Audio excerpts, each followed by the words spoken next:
Well,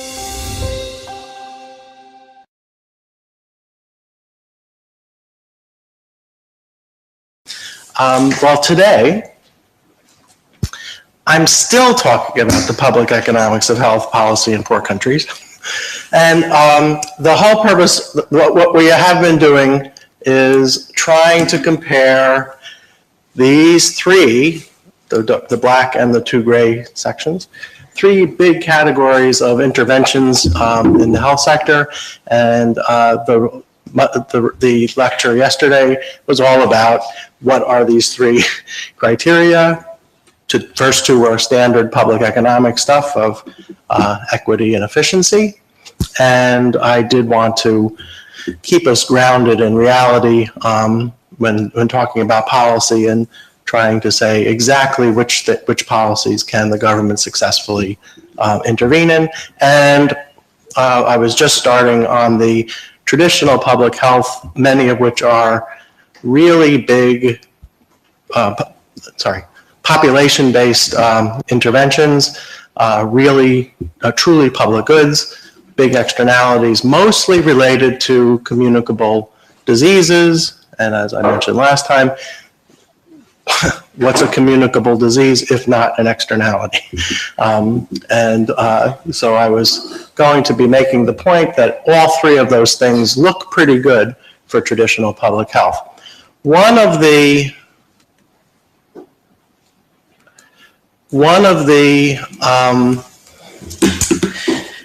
interventions that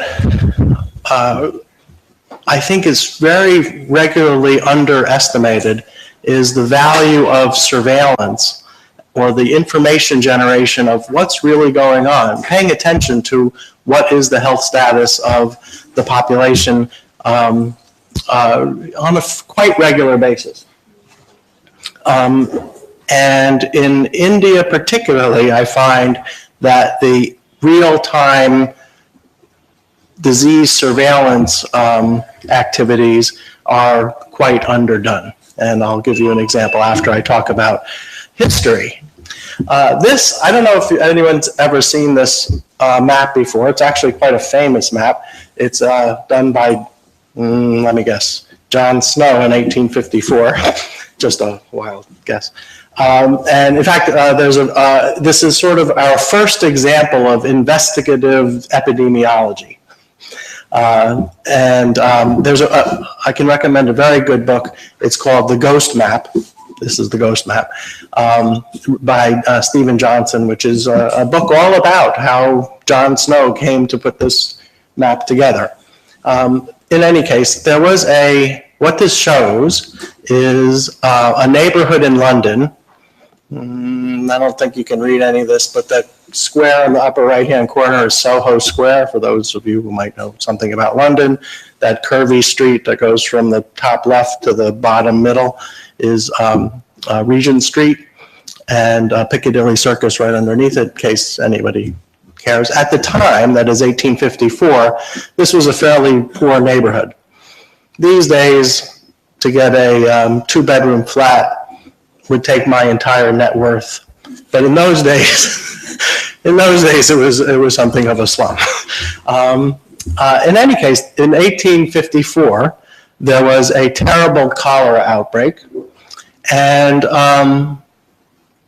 John Snow was in fact an employee of the City of London, working on health-related things, but not in this neighborhood. He was working way south across the river. He just happened to live in a neighborhood just over to the right of all of those square dots.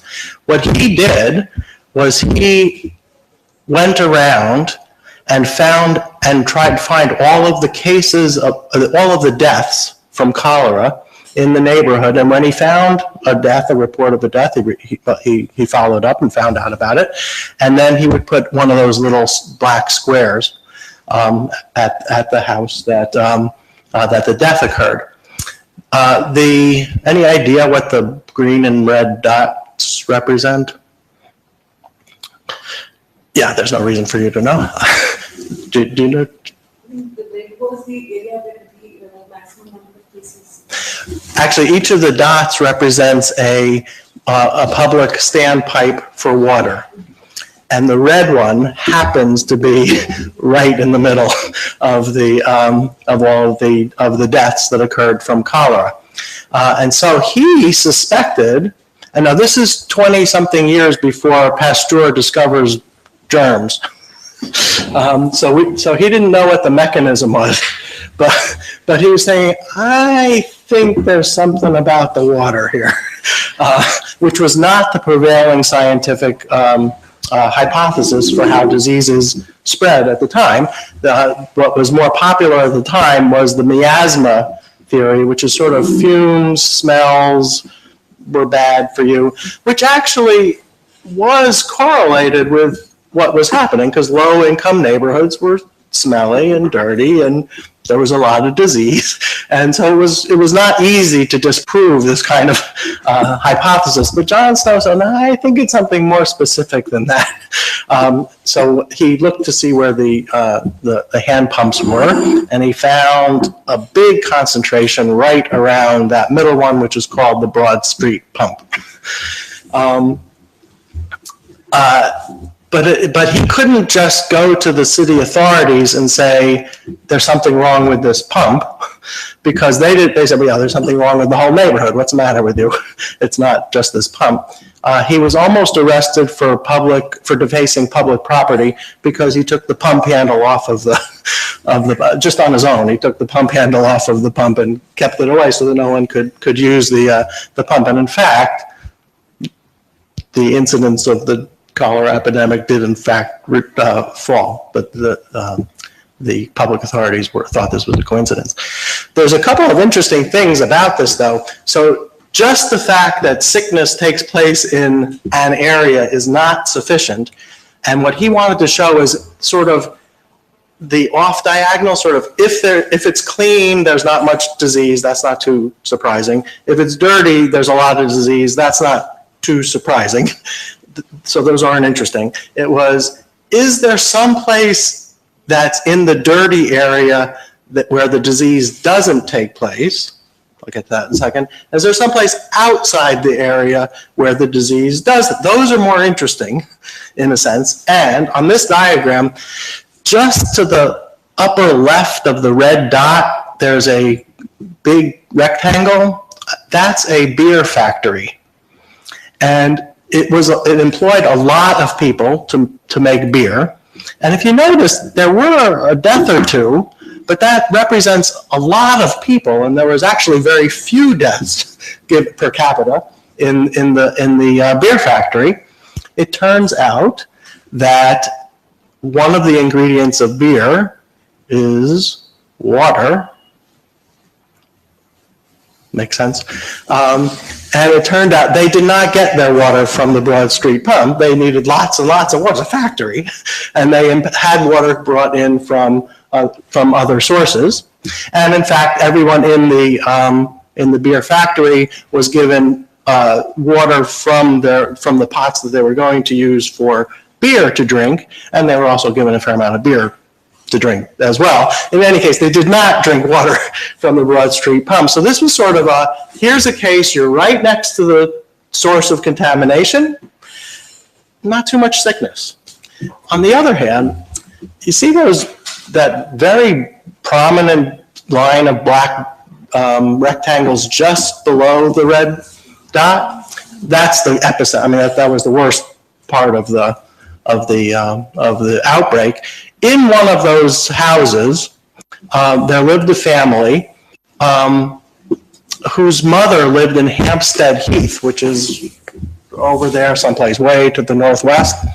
And the Broad Street pump actually had a reputation of being quite a healthful and tasty source of water. And so the brothers who lived in this house would actually send a container of Broad Street water to their mother in Hampstead Heath, and she died.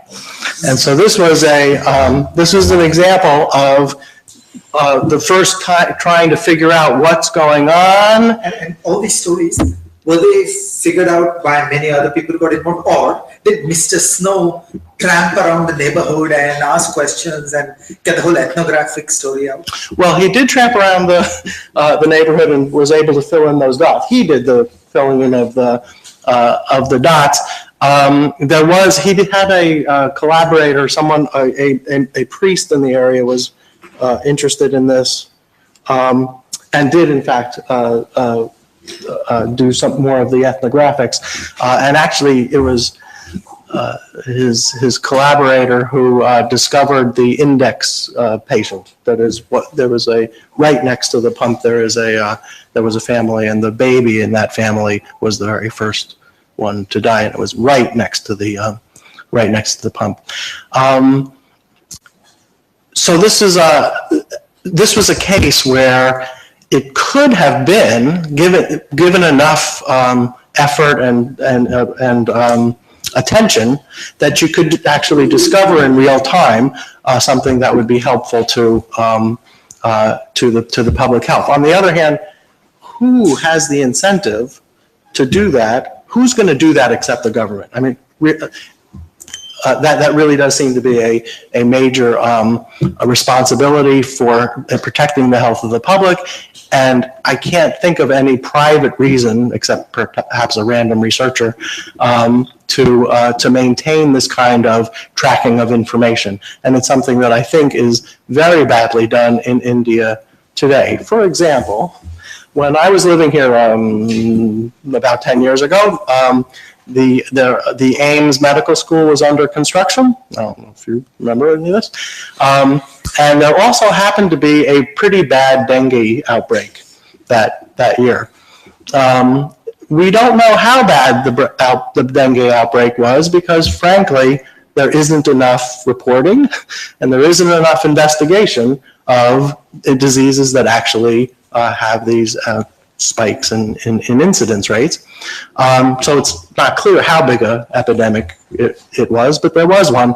What I find emblematic about the Indian health system is they did in fact identify the epicenter of the dengue outbreak as the construction site for the Ames Medical School.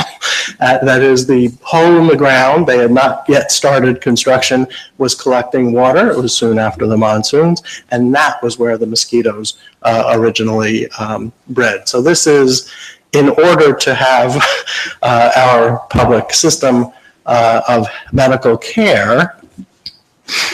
We sometimes bypass some of the more basic elements of trying to protect the public from epidemic proportions. The PowerPoint gods are telling me, you know, Jeff, this isn't a particularly good example of public officials like Chadwick, who is in fact the head of the London Public Health Board, doing anything helpful, because John Snow did this on his own. This was a private effort.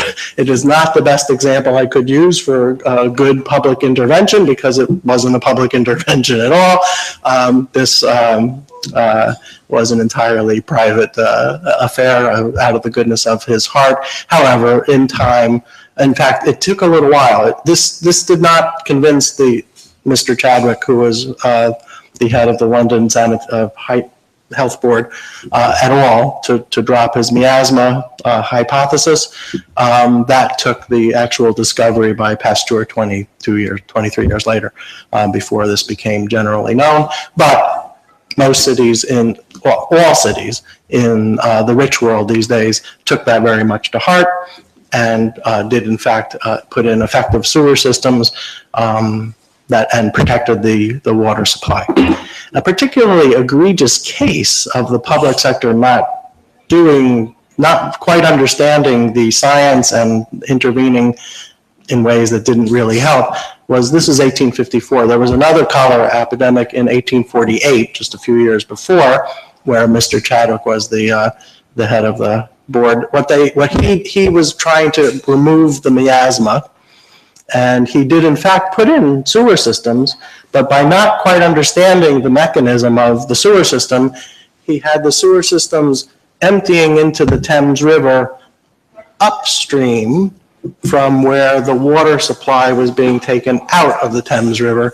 And so it's very possible that the very first Public Board of Public Health caused the epidemic of 1848. We know a little bit more about this now. Since then, I just wanted to emphasize that this really is a public good, the collection of this information, the using of this information to combat disease. And again, I think this is something that India really should pick up the pace. Sorry, this map has been studied a million times. This is a diagram that shows a 15-minute walking radius, including all of the streets. And you can see that it encloses most of the boxes the same. So have the British built the museum, and do they sell T-shirts at that pump?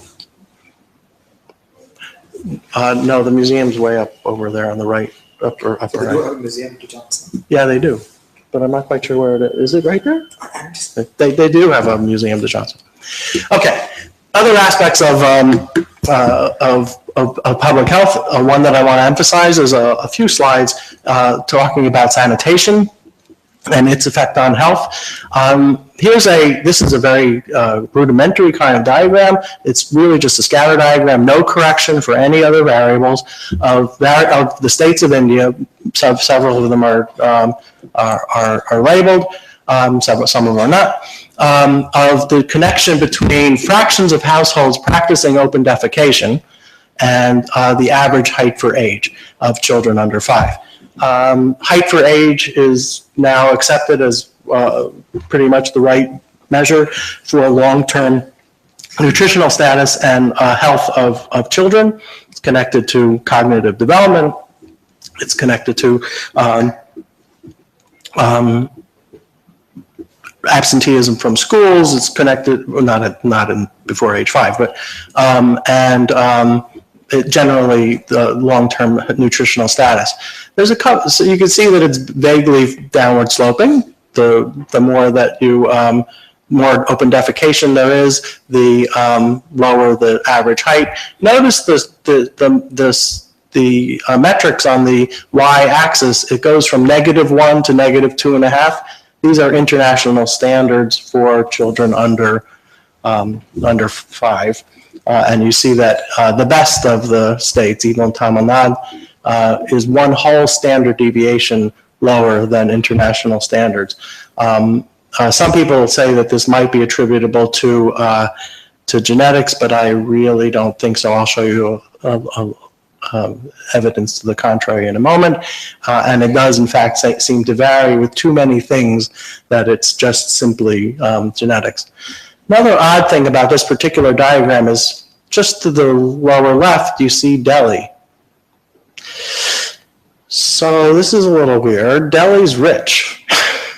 Now, this is not controlling for anything.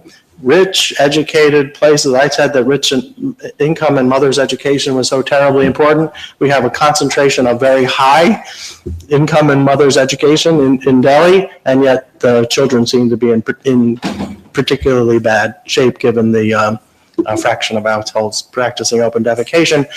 In fact, not much better. In fact, it looks a little bit worse from here with JH, which is Jharkhand. So that's a little bit strange. Why is Delhi worse off than most places? Well below the regression line.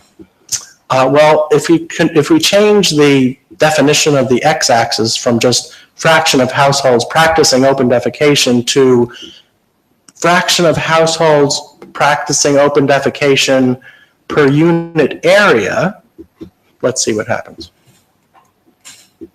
We have Delhi moving all the way from the left to where it was below the regression line to all the way to the right, where in 1,000 open defecators per square kilometer, because it's a city, it's way higher than most places. And then it switches from being below the regression line to somewhat, well, within the confidence interval, but sort of above the regression line, and it's not an outlier anymore at all. This is something that we have to keep in mind because, and related to the map of London, when India gets rich, which should be any day now, it's going to be urban.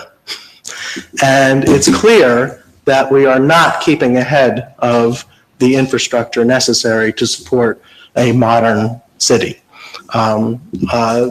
And so we really do have to be able to take care of the sanitation problems of city. It's urgent, and we can see that it's already costing children's height, and I'll see what that means as far as their health is concerned in a moment.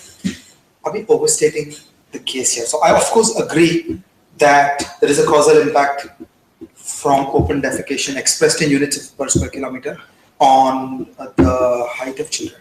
However, when you construct large agglomerations of human beings in a city, we increase all forms of communicable disease, not just cholera and the things that are related to defecation. So all communicable disease gets worse. If you go back 5,000 years, agriculture was a catastrophe for the hunter-gatherers because it brought congregations of humans together. Height went down from 6 feet to 5 feet when we moved from hunter-gatherer lives to agricultural lives. So cities are bad in a much deeper way than the open defecation issue. Actually, you're completely right. Now, we don't have to go back 5,000 years. We only have to go back 100 years. Tuberculosis, which used to kill many people in the richer countries, fell dramatically just about 100 years ago. And we didn't actually have a cure for tuberculosis until, well, the first antibiotics were in 1949, and I don't remember exactly when the tuberculosis-specific drugs came, but it was sometime after. But tuberculosis had already stopped being a major factor in deaths in rich countries. It's still a very big problem here.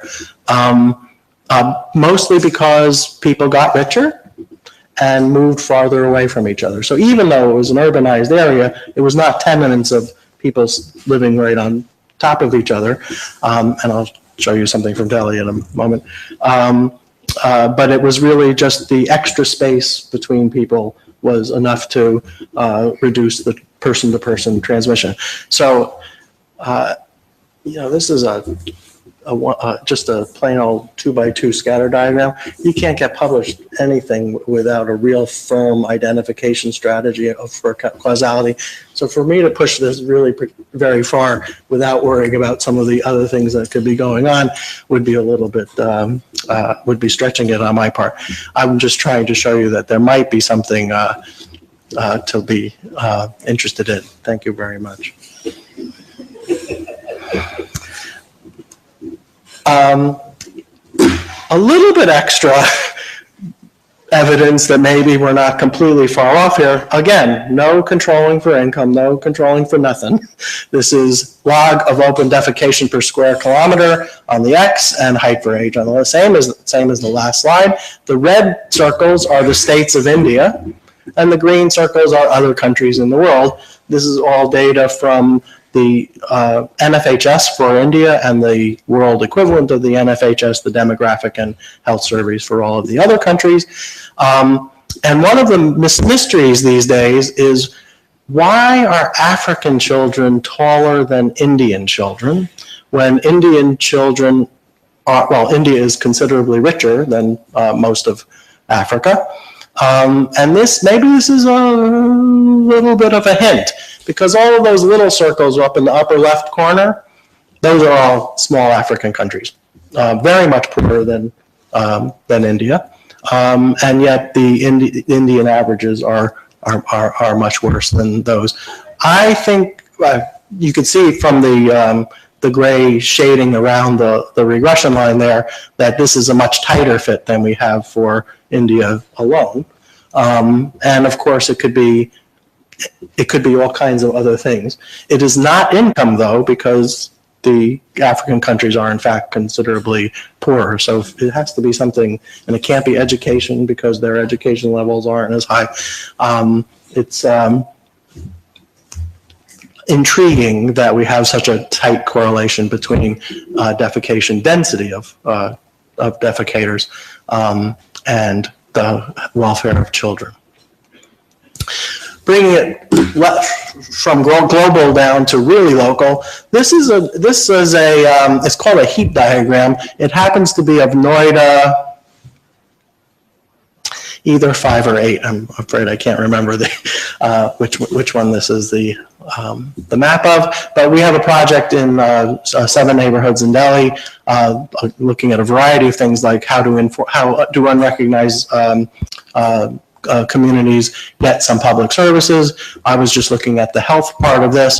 The little red dots are households in which there was a case of diarrhea in the last 2 weeks.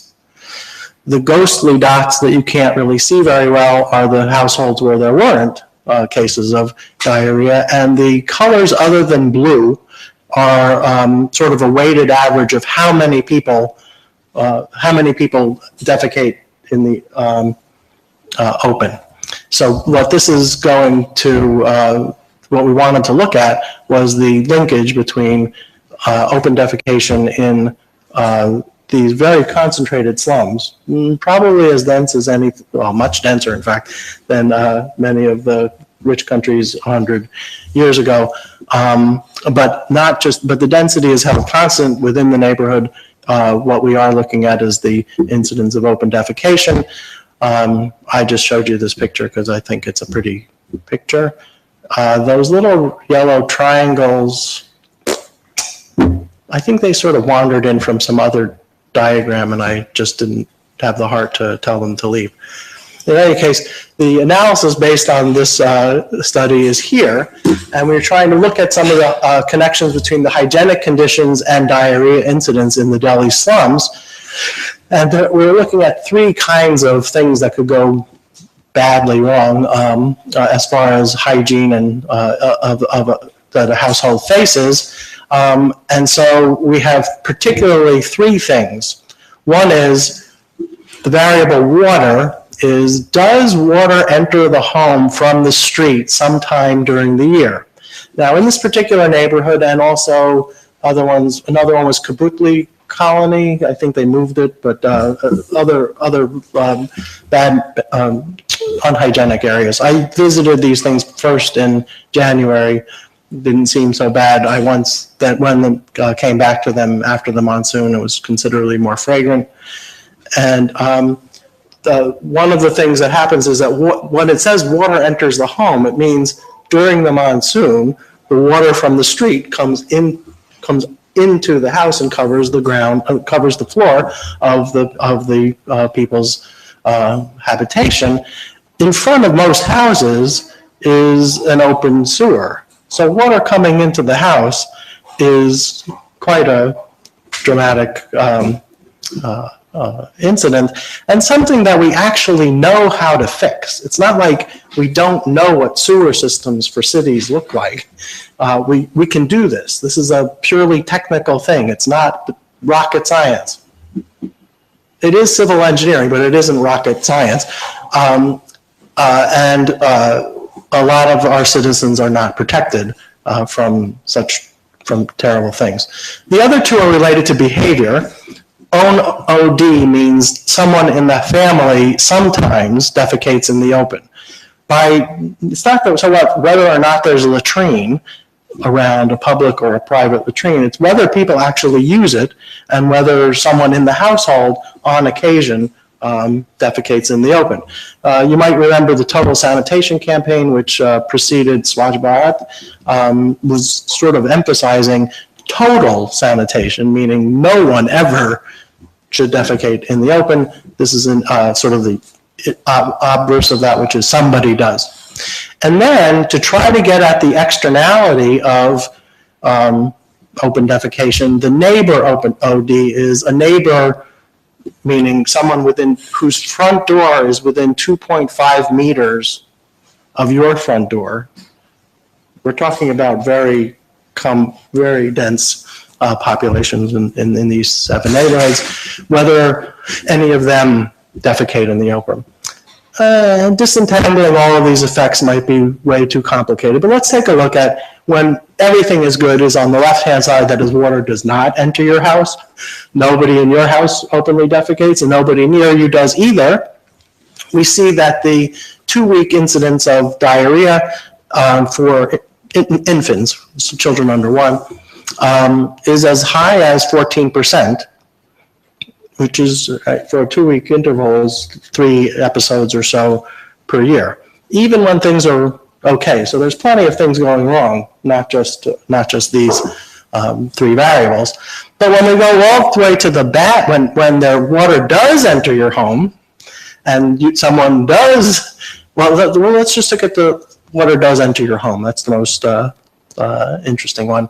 Water enters your, sorry, for children, if all of these 3 things take place, we have a 2-week incidence of diarrhea of 30%, meaning as much as 7 episodes of diarrhea, not, per year, which is certainly enough to kill a child. So once again, we have very good associations, good correlations. Causation, too hard in economics these days to prove. However, I think only economists these days would ever deny that sewage water coming in from the street would not cause diarrhea. I think we would go. Yeah, it takes an economist to say something like that. I think that this is something that is very harmful for children. An engineering intervention that we can do something about. Something that in public infrastructure in urban areas is simply just not keeping pace. A very serious problem, which could absorb a lot of money.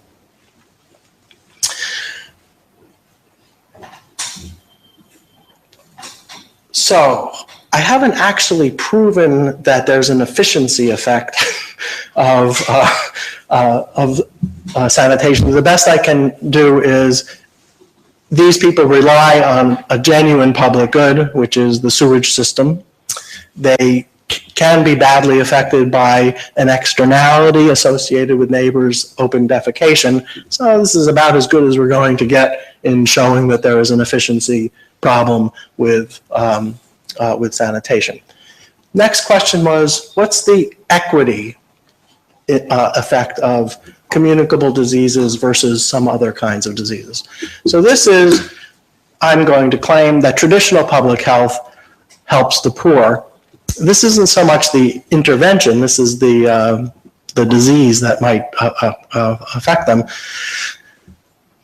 It may not be a surprise to you, but this slide is not quite, okay, look, there's something wrong here. The red line is the prevalence in the National Family Health Survey of, I think, 1992. It could be 1998. The red one is tuberculosis. The blue line is malaria. And the green line is blindness, which was the only chronic sort of something that would reflect the chronic disease that we had that was asked in this particular survey. Blindness could be cataracts. It could also be complications from diabetes, which is of course a big problem in the Indian population.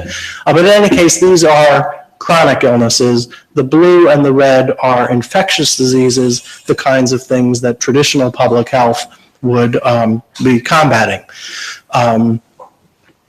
Malaria would be the clearing of swampland, getting rid of mosquitoes. Tuberculosis might depend a little bit on curative care. But in any case, what I'm trying to illustrate on this point is while poor people suffer from everything more than rich people do, even the green line is downward sloping from wealth going from left to right. This slide is not working out very well. X-axis is wealth and deciles, poor to rich from left to right.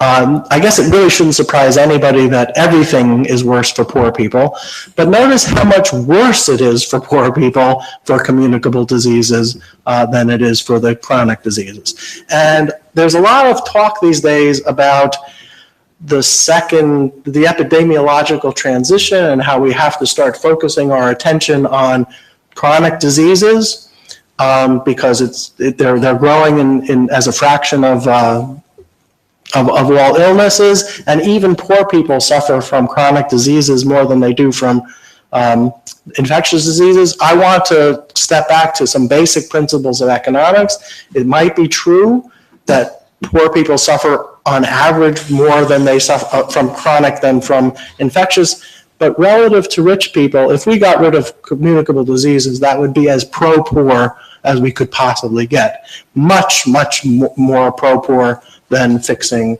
chronic diseases. Simple arithmetic exercise. These numbers actually reflect the diagram right before. Disease A is infectious. Disease B is non-communicable. The tuberculosis graph did in fact go from about 7 to about 1. So that's where the 7 and 1 come from. And here's a case where poor people suffer from non-communicable diseases 3 times more than they do from infectious diseases. That's 21 to 7. But it is still the case that if you cannot tell who is poor and who's not, and you're trying to pick a kind of disease to focus on, it is still the case that you put your money, if you want to help the poor, on the infectious diseases and not the non-communicable diseases, even though poor people suffer from non-communicable diseases higher. Why?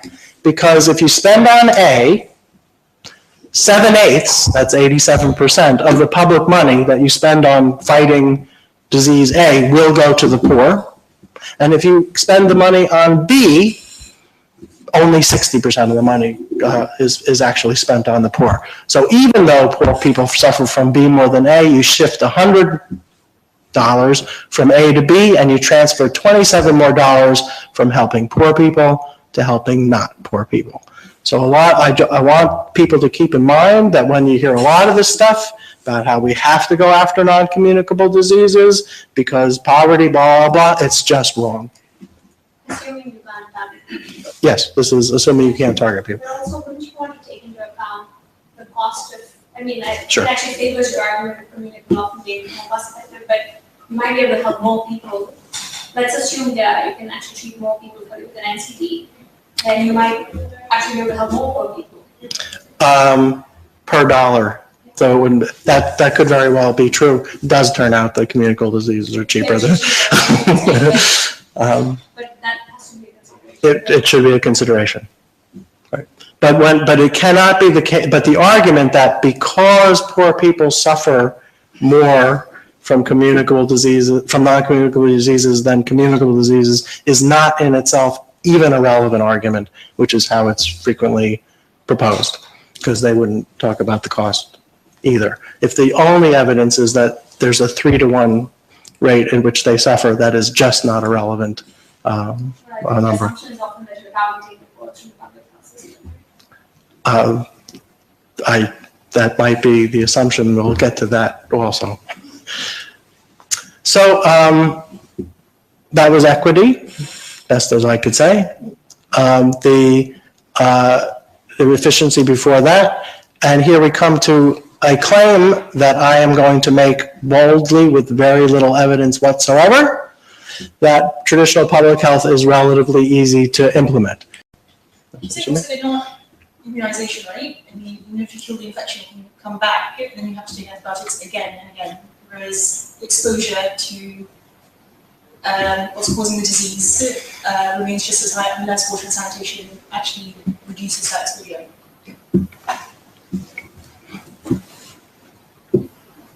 Which actually gets me to the next point, which is the reason why I sometimes think that public health is relatively easy to implement with very little evidence, is that the kind of intervention that we're talking about are frequently quite different. That is, they really are the one-shot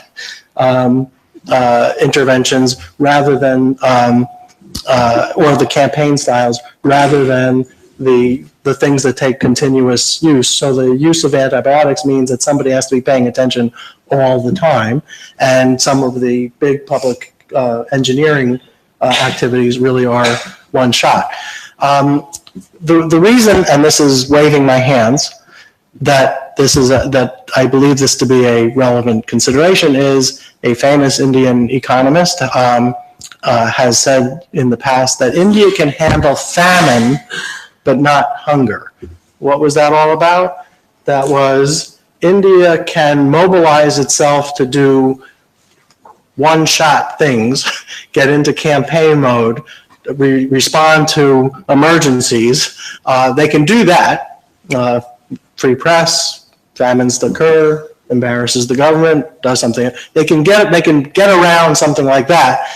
But if it takes something day to day, constantly paying attention and working it through on a consistent basis, that would be hunger. It's just a little much harder for any government.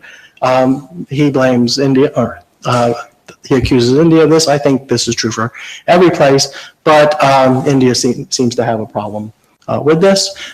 Examples would be the Pulse Polio campaign did work. Some people think it worked a little bit too well, meaning it might have taken resources away from even more effective immunizations. That's not what I'm talking about today. However, you go after this one disease with a vengeance, and it's something that we can do. So the campaign kind of thing seems to work.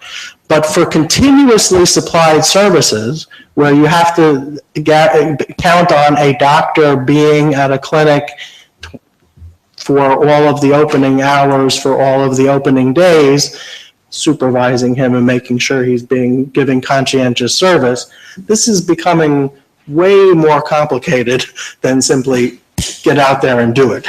Do this one easily monitorable thing. So there are lots of the public goods that are really engineering inputs, drainage, sewer maintenance, and they don't necessarily require that much attention all the time. Now, when you talk to infrastructure people, they always complain about there being way too little operations and maintenance for everything. But it's still the case that many of these things will work for a while. And again, when they break down, are more on the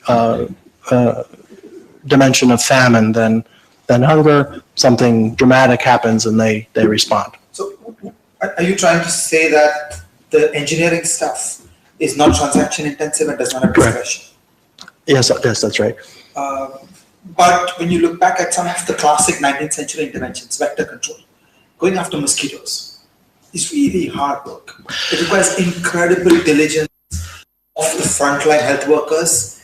It has discretion that there's one little puddle. Do I get lazy and go home, or do I take that trouble of going through all the effort for every last puddle? So there's discretion and there's a very large number of transactions. So in that sense, vector control is truly hard, but water and sanitation is relatively easy.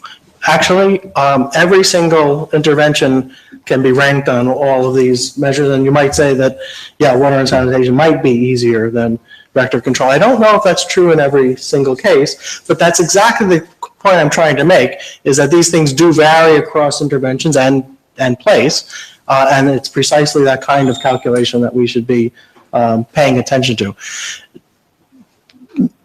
Mosquito control for malaria might not have been so difficult to engineer, and it might not have been really a deliberate thing at all.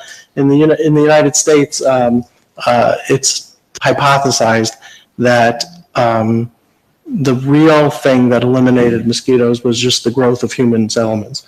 It wasn't really a deliberate policy intervention at all. But in other cases, it is. So certainly dengue mosquitoes for urban areas is something that requires a fair amount of work.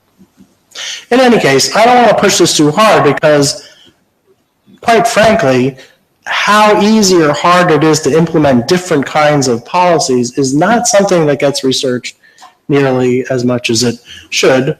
So some of these are sort of impressionistic. And I have to tell you, in all honesty, I have to mention the exceptions. Swachh Bharat is not the first time we've talked about sanitation in India. Total Sanitation Campaign was not the first time we talked about sanitation in India. I don't even think the Central Rural Sanitation Program of 1986 was the first time we talked about sanitation in India, but it does show some of the difficulties in doing even the things that in general, or on theoretical grounds, I would think as being very important. No. Okay, so the Central Rural Sanitation Program was a big latrine construction program. Might be a little bit of deja vu all over again. And one of the things that was noticed I was working in Maharashtra on the total sanitation campaign as a follow-up to this. One of the things that they noticed was the government of Maharashtra, after having built latrines all over the place, every village, this is much as far as they could tell, the government of Maharashtra estimated that 53%, I like the precision, of all latrines were being used in some way other than latrines. Now, if the government itself is saying 53% of them is not being used properly, you'd probably think of that as a lower bound. I think so. And some of the, I was traveling around some of the areas, and there were some very creative uses of the latrines that were originally built in 1986. Some of the villages that I went to were tribal and very, very poor, and the superstructure of the superstructure was pakka. It was real brick and mortar and nicely smoothed down. In a lot of these cases, the contracts seem to have been written badly, so that there was a concrete block underneath this nice superstructure, but there wasn't a hole in it. Or if there was a hole in the concrete block, there was no real hole underneath the concrete block. And I'm thinking of what the villagers must have been thinking, going, what do they think we're going to do with this? Now, it turned out that most of them were used for storage of farm implements and fertilizer and so on and so on. But in some of the very poorest villages, this was the only good structure in the entire village. The people were living in mud and wattle houses. And since it was the only good structure in the village, they figured it must be dedicated to the gods, and they became puja rooms. So I do not mean to say that these sanitation programs are simple. In fact, we do have these challenges all along. And so I don't want to say that I know about the implementation effectiveness. There are real challenges. And so, but just building the latrines is certainly not sufficient. First of all, they have to be acceptable pieces of infrastructure, but also you have to get people to use them. And so what we looked at in the baseline for this particular study was that even of Ahmednagar, Nanded, and Nandurbar are three districts of Maharashtra that we were looking at. This was the percentage of people who defecate in the open despite owning toilets in these districts. And you can see it's 15 to 30% of people, even though there is the latrine, will still defecate in the open, at least sometime during the day. Not too surprising, many of these people were farmers. What are they going to do? They're going to come in from the fields all the time. But in any case, behavior change, latrine usage is not the same thing as latrine ownership. What is, I think, a tendency of many governments, India included, is the things that are easy to measure, the things that are easy to observe, those are the things that people push on. But the things that are actually important might not be very well correlated with the things that are easy to measure. So governments frequently like to count the number of latrines that they may have built, but that's not really what we're going for. We're going for, do we change the behavior of people? Can we actually interfere with the transmission of disease? That's much harder. So with a little bit of waving hands and some on the third one, I will say that traditional public health seems to score high on all three of my criteria. Efficiency effects are pretty clear. They address real market failures with large welfare effects. Equity effects seem clear. If you swallow my argument, that certainly is the case that infectious diseases are much higher incidence among poor than rich.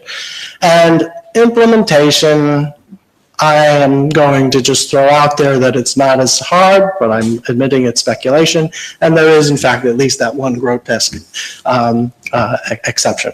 So this is traditional public health. Let me go back to this slide where we're just reminding you what we're doing, and we're going to move from traditional public health, where I think there's a strong complementarity between those dimensions, to primary health care, where everything gets a little bit grayer. We're going to talk about the possible efficiency effects, potentially high equity effects, but I'm also going to say that primary health care presents us with very difficult management problems. So let's see if we can follow along.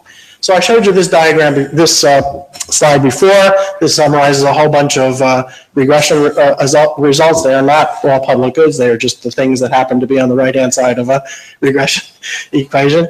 But these are the things that show up lots and lots of times. What doesn't appear to reduce infant and child mortality, at least on all of the data sets that we have available in India? Publicly provided primary health care. So this is a horse race, meaning we stick other things, various things on the right-hand side of regression, and you try to explain average height for age. And if you do these variables one at a time, that is, open defecation is the top line, income, in a sense, is the second row, and whether or not there is a government facility in your village. If you do all of those things individually, everything seems to turn out the way you might expect. Open defecation's bad, income is good, and having no government facility is bad if you only look at this in a one-on-one. However, when you control for everything all at once, the open defecation part stays. Income actually is sort of variable, whether it's an important thing or not, and the no government facility disappears altogether. One of the things that happens, if you analyze this more carefully, is where there are government facilities, income levels and educational levels are usually much higher. Those kinds of villages actually can lobby or somehow get government facilities. So when it looks like government facilities are helping, it's usually just a proxy for income or education. Does it differ from rural to urban? This is mostly rural. Yeah.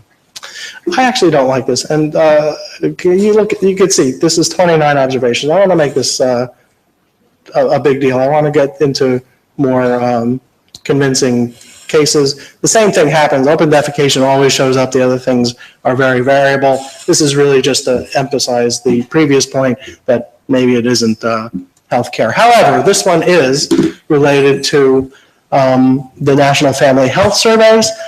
This was 1998. You might wonder why I have to go back this far to get relevant data. That's also an interesting question. But what this shows is this is the last time the National Family Health Survey asked the question, is there a public facility in the village, in a public health facility in the village?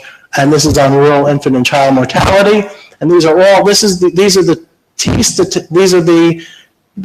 a graph of the T statistics of a whole bunch of regressions for all of the different major states, infant mortality, child mortality, and all of them regressed, this is propensity score matching, the same thing happens with regression, of whether or not the existence of a public health facility, primary care, CHC, whatever, has an effect on infant or child mortality.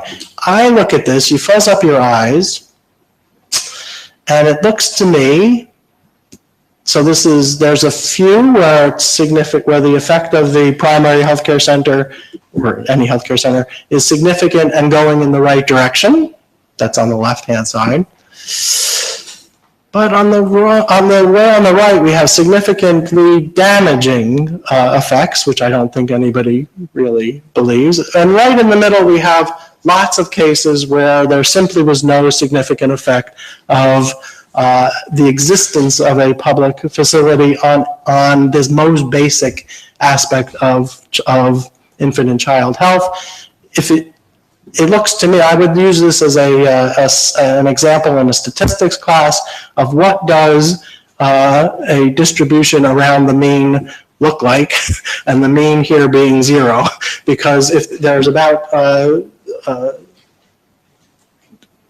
there are quite a number of regressions here, and exactly the number of regression equations are significant as you would expect at a 5% level of significance, as showed up on both significant with the right sign and two-tailed significant on the wrong side. This, if you fuzz up your eyes, it looks like a distribution exactly centered, almost exactly centered on 0. And it doesn't really matter what date it was or how you do it. Both 1992 and 1998, there was no regression effect. You might say, why did I only look at those 2 years? Because in 2005, they didn't ask the question whether it was a public facility in the village. I don't know why. I don't know whether the community questionnaire exists in the most recent version. In 2005, it was replaced by an AIDS module, which, except for Chennai and other major cities, may not have been the most important thing. But the reproductive and child health surveys, which became the district level health surveys, 1998, 2001, same thing, no effect. Bangladesh, DHS, nothing.